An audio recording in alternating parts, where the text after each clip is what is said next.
Il-ġurnal kulħadd żvela li Alessandro Cristina li jiġi t-tifel ta' Dolores Cristina tneħħa mill-kariga ta' manager tal-Lifelong Learning Office biex mar jaħdem f'entità oħra taħt il-Ministeru tal-Edukazzjoni.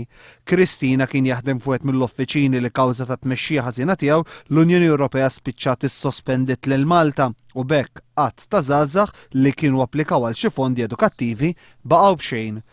Malta kien stmat li bejn l-2007 u l-2013 tibbenefika 7 miljun euro madanakollu minħabba l-mod xejn trasparenti li biħentef u l-fondi, il-Kummissjoni Ewropea ma kienx fadlilha triq oħra ħlief li tissospendi lil Malta. Wara li l-Kummissjoni Ewropea semmat leħena fuq il-każ, 3 uffiċjali tal-Ministeru tal-Edukazzjoni irreżenjaw u weħlu bit-tort. Madanakollu wieħed minnhom ftit ta' żmien wara kien qal mal-ġurnal The Times li huwa kien il-ħaruf tas-sagrifiċċju. Sa dan it-tant Alessandro Cristina baqa' jaħdem minn dan l-uffiċċju sa qabel il-11 ta' Lulju, il-ġurnata li fiha l-Kummissjoni Ewropea elevat is-sospensjoni minn fuq Malta.